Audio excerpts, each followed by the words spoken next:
1987 Indian പ്രധാനമന്ത്രി Rajeev Gandhi America സന്ദർശിക്കുകയാണ്. സാങ്കേതിക മേഖലയിൽ ഇന്ത്യ ഒരുപാട് നേട്ടങ്ങൾ കൈവരിച്ച ഒരു കാലഘട്ടമായിരുന്നു അത്. ഇന്ത്യൻ നിർമ്മിത ഉപഗ്രഹങ്ങൾ ഓർബിറ്റുകളിൽ എത്തിച്ചും അതുപോലെ തന്നെ സ്വന്തമായി ആണവായുധം നിർമ്മിച്ച് പരീക്ഷിച്ചുമെല്ലാം സാങ്കേതിക മേഖലയിൽ നമ്മൾ വിപ്ലവങ്ങൾ സൃഷ്ടിച്ചുകൊണ്ടിരുന്ന ഒരു കാലഘട്ടമായിരുന്നു അത്. എന്നാൽ ആ സമയത്തും ഭൂരിഭാഗം ഇന്ത്യക്കാരും കൃഷിയെ അല്ലെങ്കിൽ കാർഷിക മേഖലയെ ആശ്രയിച്ച് ജീവിച്ചിരുന്ന ഒരു സമയമായിരുന്നു എന്നുള്ള കാര്യം നമ്മൾ ഓർക്കണം.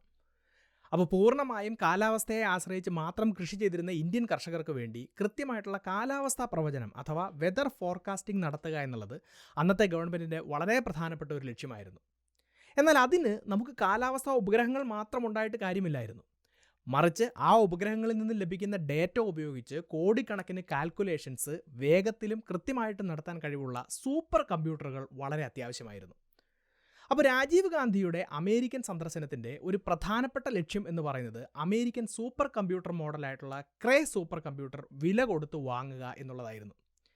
എന്നാൽ അമേരിക്കൻ പ്രസിഡന്റ് റോണൾഡ് റീഗനും അതുപോലെ അമേരിക്കൻ ഗവൺമെൻറ്റും ഇന്ത്യയുടെ ഈ ഒരു ആവശ്യം തള്ളിക്കളയുകയാണ്.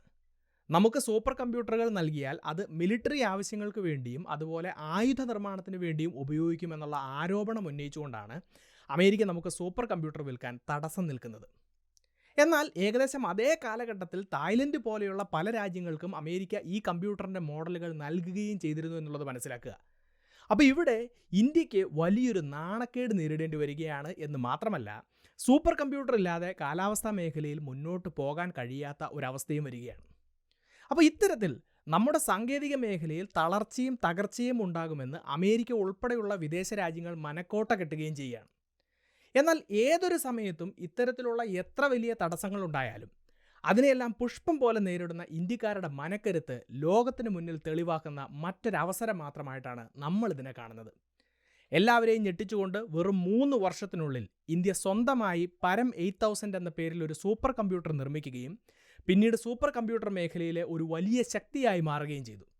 ഇന്ത്യൻ സാങ്കേതിക മേഖലയിലെ ഒരു പൊൻതൂവലായിട്ടുള്ള നമ്മൾ അധികം കേട്ടിട്ടില്ലാത്ത ആ ഒരു കഥയാണ് ഇന്നത്തെ ഈ വീഡിയോയിലൂടെ വിശദീകരിക്കുന്നത്. നമുക്ക് വീഡിയോയിലേക്ക് കടക്കാം. My name is Alex. What I do is explain. Welcome to അലക്സ്പ്ലെയിൻ.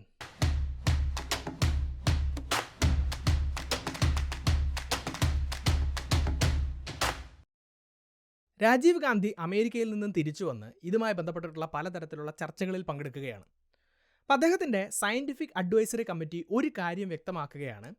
ഇത് ഇന്ത്യയുടെ കാലാവസ്ഥാ മേഖലയെ മാത്രമല്ല നമ്മുടെ ശാസ്ത്ര സാങ്കേതിക മേഖലയെ മുഴുവനും ബാധിക്കുന്ന ഒരു പ്രശ്നമാണ്. അതായത് സൂപ്പർ കമ്പ്യൂട്ടറുകളുടെ സഹായമില്ലാതെ നമുക്ക് മുന്നോട്ട് പോകാൻ സാധിക്കുകയില്ല. അപ്പോൾ എന്തുകൊണ്ട് ഈ ഒരു സാഹചര്യത്തിൽ നമുക്ക് സ്വന്തമായി ഒരു സൂപ്പർ കമ്പ്യൂട്ടർ നിർമ്മിച്ചു കൂടാ എന്നുള്ളൊരാശയം മുന്നോട്ട് വരികയും അതിനു വേണ്ടിയിട്ടുള്ള ഒരു പ്രൊജക്റ്റ് ആരംഭിക്കാൻ വേണ്ടിയിട്ട് ഇവർ തീരുമാനിക്കുകയും ചെയ്യുകയാണ്. അപ്പോൾ സ്വന്തമായി ഒരു സൂപ്പർ കമ്പ്യൂട്ടർ നിർമ്മിക്കുന്നതിന് വേണ്ടിയിട്ടുള്ള ഒരു പ്രൊജക്റ്റ് എന്ന് പറഞ്ഞു കഴിഞ്ഞാൽ അതൊരു വലിയ പദ്ധതിയാണ് എന്ന് മാത്രമല്ല, നമ്മൾ ഇതുവരെ കൈവെക്കാത്ത ഒരു മേഖലയും കൂടിയാണ്. അപ്പോൾ ഇത്തരത്തിലുള്ള ചലഞ്ചിങ് ആയിട്ടുള്ള ഒരു പ്രൊജക്റ്റിന് ആരാണ് നേതൃത്വം നൽകുന്നത് എന്നുള്ളൊരു വലിയ ചോദ്യവും ഉയർന്നു വരികയാണ്. അപ്പോൾ പ്രധാനമന്ത്രി രാജീവ് ഗാന്ധി അതുപോലെ അന്നത്തെ സയൻസ് ആൻഡ് ടെക്നോളജി വകുപ്പിൻ്റെ മന്ത്രിയായിട്ടുള്ള ശ്രീ KR നാരായണൻ എന്നിവരുടെ മുന്നിലേക്ക് ഇന്ത്യയിലെ പ്രമുഖ കമ്പ്യൂട്ടർ സയൻറ്റിസ്റ്റ് ആയിട്ടുള്ള ശ്രീ വിജയ് P. ഭട്കറിൻ്റെ പേര് നിർദ്ദേശിക്കപ്പെടുകയാണ്. അപ്പോൾ അദ്ദേഹത്തോട് പ്രധാനമന്ത്രി 3 ചോദ്യങ്ങളാണ് ചോദിക്കുന്നത്. ഒന്നാമത്തേത്, സ്വന്തമായി ഒരു സൂപ്പർ കമ്പ്യൂട്ടർ നിർമ്മിക്കാൻ നമുക്ക് സാധിക്കുമോ? ശ്രീ വിജയ് ഭട്കർ അതിന് കൊടുക്കുന്ന മറുപടി, ഞാൻ ഇന്നുവരെ ഒരു സൂപ്പർ കമ്പ്യൂട്ടർ നേരിട്ട് കണ്ടിട്ട് പോലുമില്ല, അതിൻ്റെ ചിത്രങ്ങൾ മാത്രമേ കണ്ടിട്ടുള്ളൂ എന്നാണ്. ഇനി രണ്ടാമത്തെ ചോദ്യം, ഒരു സൂപ്പർ കമ്പ്യൂട്ടർ വികസിപ്പിച്ചെടുക്കാൻ എത്ര കാലം വേണ്ടിവരും? അമേരിക്കയിൽ നിന്നും ഒരു സൂപ്പർ കമ്പ്യൂട്ടർ കരാർ ഒപ്പിട്ട് വാങ്ങി ഇന്ത്യയിലെത്തിക്കാൻ ഏകദേശം 3 വർഷമെങ്കിലും വേണ്ടിവരും. ആ സമയം കൊണ്ടോ അതിന് മുന്നെയോ നമുക്കിത് ചെയ്യാൻ സാധിക്കും എന്ന മറുപടിയാണ് ശ്രീ ഭട്കറിൽ നിന്നും അതിന് ലഭിച്ചത്. ഇനി മൂന്നാമത്തെ ചോദ്യം, ഇതിന് എത്ര ചെലവ് വരും എന്നുള്ളതായിരുന്നു. അമേരിക്കയിൽ നിന്നും ഒരു സൂപ്പർ കമ്പ്യൂട്ടർ വാങ്ങി ഇവിടെ ഇൻസ്റ്റാൾ ചെയ്യുന്നതിന് വരുന്ന ചെലവിനേക്കാൾ കുറവേ ആവുകയുള്ളൂ എന്നുള്ളൊരു മറുപടിയാണ് ഭട്കറുടെ ഭാഗത്തുനിന്നുണ്ടാവുന്നത്. അപ്പോൾ ഈ ഉത്തരങ്ങളിൽ ശ്രീ രാജീവ് ഗാന്ധി സന്തുഷ്ടനാവുകയും അങ്ങനെ ഇന്ത്യയുടെ സ്വന്തം സൂപ്പർ കമ്പ്യൂട്ടർ വികസിപ്പിക്കുന്നതിന് വേണ്ടി ഒരു പുതിയ സ്ഥാപനം തന്നെ 1988 ആരംഭിക്കുകയും ചെയ്യുകയാണ്. ആ സ്ഥാപനമാണ് centre for development of advanced computing അഥവാ CDAC എന്നറിയപ്പെടുന്നത്. ഇന്ത്യയുടെ ആദ്യത്തെ സൂപ്പർ കമ്പ്യൂട്ടർ നിർമ്മിക്കുന്നതിൽ മാത്രമല്ല, പിന്നീടുള്ള ഒരുപാട് സൂപ്പർ കമ്പ്യൂട്ടറുകൾ വികസിപ്പിക്കുന്നതിലും ഇന്നും സാങ്കേതികപരമായിട്ടുള്ള പല കണ്ടുപിടുത്തങ്ങൾക്കും നേതൃത്വം നൽകുന്നതിനോടൊപ്പം ഇൻഫർമേഷൻ ടെക്നോളജിയൊക്കെ റിലേറ്റഡ് ആയിട്ടുള്ള ഒരുപാട് കോഴ്സുകളും CDACൻ്റെ വിവിധ സെൻറ്ററുകളിൽ ഇന്ന് നടക്കുന്നുണ്ട് എന്നുള്ളത് മനസ്സിലാക്കുക. അപ്പോൾ അത്തരത്തിലുള്ള ചില PG സർട്ടിഫിക്കറ്റ് കോഴ്സുകളെ നിങ്ങളെ പരിചയപ്പെടുത്താൻ അടുത്ത 1 മിനിറ്റ് ഞാൻ ഉപയോഗിക്കുകയാണ്.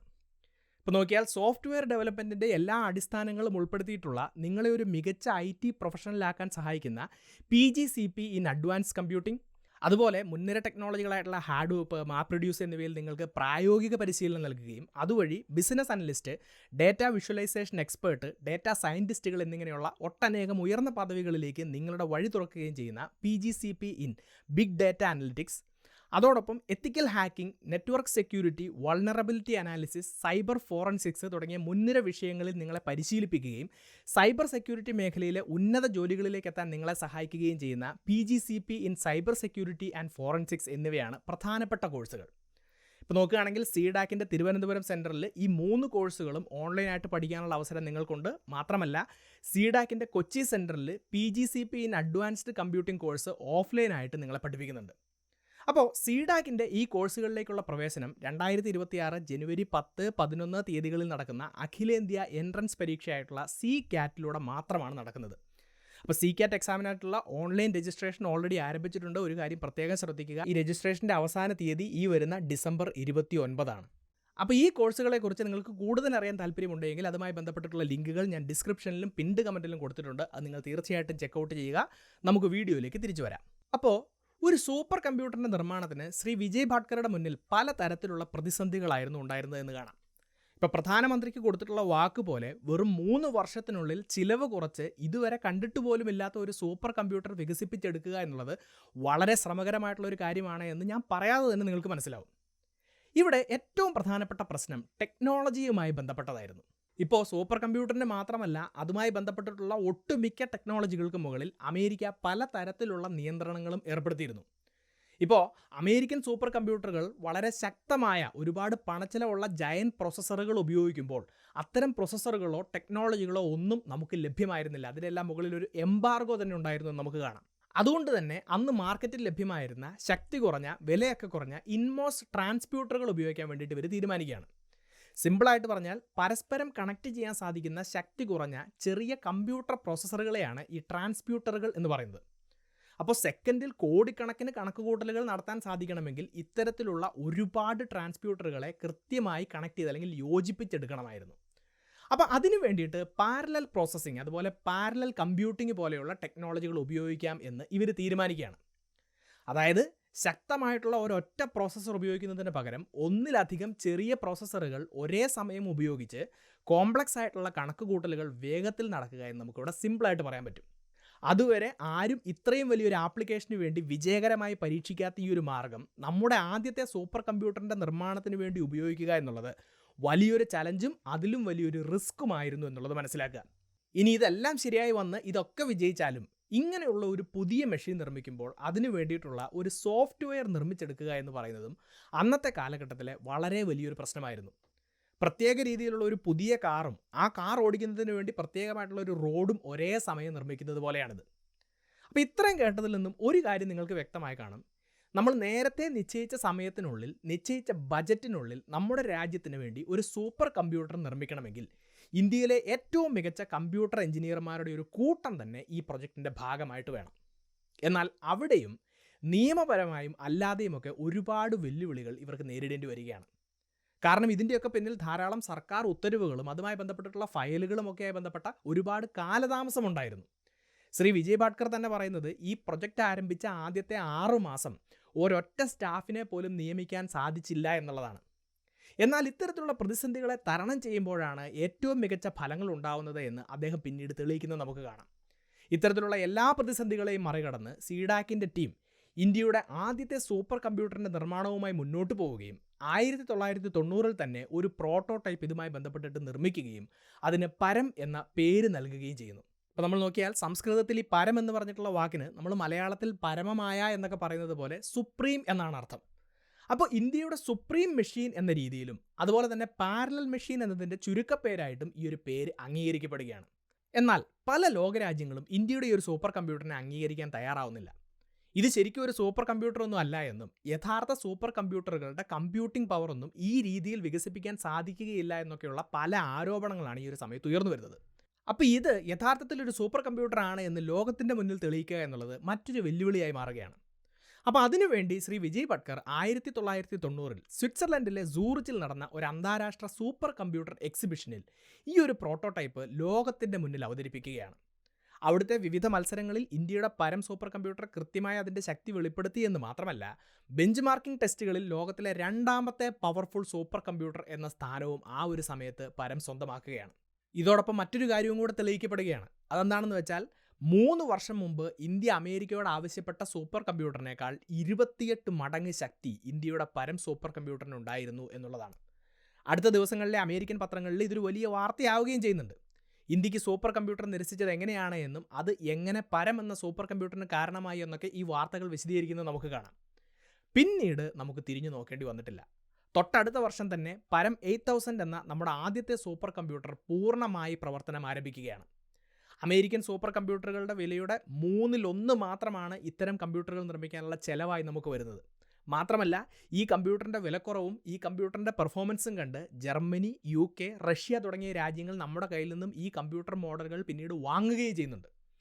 ഈ വിജയത്തെ പിൻപറ്റി പിന്നീട് നമ്മൾ പല സൂപ്പർ കമ്പ്യൂട്ടർ മോഡലുകളും പല കാലഘട്ടങ്ങളിലും നിർമ്മിക്കുകയും ഇന്ത്യയുടെ ശാസ്ത്ര സാങ്കേതിക മേഖലയിൽ അത്തരം കമ്പ്യൂട്ടറുകളെല്ലാം വലിയ കുതിച്ചുചാട്ടങ്ങൾക്ക് കാരണമാവുകയും ചെയ്തതിന് പിന്നിൽ ആവേശകരമായിട്ടുള്ളൊരു കഥയുണ്ട് എന്ന് ഇപ്പോൾ നിങ്ങൾക്ക് മനസ്സിലായിട്ടുണ്ടാവും. ഈ വിജയത്തിൻ്റെ പ്രധാന കാരണക്കാരനായിട്ടുള്ള ഡോക്ടർ വിജയ് ഭട്കറെ പിന്നീട് രാജ്യം പത്മശ്രീയും പത്മഭൂഷണും ഒക്കെ നൽകി ആദരിക്കുകയും ചെയ്തിട്ടുണ്ട്. അപ്പോൾ 40 വർഷങ്ങൾക്ക് മുമ്പ് നമ്മുടെ ന്യായമായ ഒരു ആവശ്യത്തിന് മുന്നിൽ അമേരിക്ക എന്ന രാജ്യം ഒരു നോ പറഞ്ഞപ്പോൾ ഒട്ടും നിരാശരാകാതെ നമ്മുടെ കഴിവിൽ വിശ്വാസമർപ്പിച്ചതിൻ്റെയും ഇന്ത്യയിലെ പ്രഗത്ഭരായ കമ്പ്യൂട്ടർ ശാസ്ത്രജ്ഞന്മാരുടെ കഠിന പ്രയത്നത്തിൻ്റെയും ഭാഗമായി നമ്മൾ അഭിമാന വിജയം നേടിയ, അതുപോലെ തന്നെ നമ്മൾ ഒട്ടും കേട്ടിട്ടില്ലാത്ത ഈ ഒരു കഥ നിങ്ങൾക്ക് ഇഷ്ടമായി എന്ന് ഞാൻ വിശ്വസിക്കുകയാണ്. അതുകൊണ്ട് തന്നെ ഈ വീഡിയോയെക്കുറിച്ചും ഈ വിഷയത്തെക്കുറിച്ചുമുള്ള നിങ്ങളുടെ അഭിപ്രായങ്ങളും നിർദ്ദേശങ്ങളും സംശയങ്ങളും നിങ്ങൾക്കറിയാവുന്ന എക്സ്ട്രാ പോയിന്റുകളും തീർച്ചയായിട്ടും നിങ്ങൾ കമൻറ്റ് ബോക്സിൽ രേഖപ്പെടുത്തുക. ഒപ്പം ഞാൻ വീഡിയോയിൽ പറഞ്ഞ CDAC-ൻ്റെ കോഴ്സുകളുടെ കാര്യം ഒരിക്കൽ കൂടി ഓർമ്മിപ്പിക്കുകയാണ്. ഒരു കാര്യം പ്രത്യേകം ഓർക്കുക, ഇതിൻ്റെ അഡ്മിഷനുമായി ബന്ധപ്പെട്ടിട്ടുള്ള എൻട്രൻസ് പരീക്ഷയ്ക്ക് വേണ്ടി അപേക്ഷിക്കാനുള്ള അവസാനത്തെ തീയതി എന്ന് പറയുന്നത് ഡിസംബർ 29 സോ ഇതിനെക്കുറിച്ച് നിങ്ങൾക്ക് കൂടുതൽ അറിയാൻ ഞാൻ ഡിസ്ക്രിപ്ഷനിലും പിൻഡ് കമൻറ്റിലും കൊടുത്തിട്ടുള്ള ലിങ്കുകൾ ഉപയോഗിക്കുക. ഈ ഒരു വീഡിയോ മറ്റുള്ളവർ കാണുന്നത് നല്ലതാണ് എന്ന് തോന്നുന്നുണ്ടെങ്കിൽ തീർച്ചയായിട്ടും നിങ്ങൾ ഈ വീഡിയോ ഷെയർ ചെയ്യുക. ഇതുപോലത്തെ നല്ല നല്ല ടോപ്പിക്സുമായി വീണ്ടും വരുന്നത് വരേക്കും നന്ദി.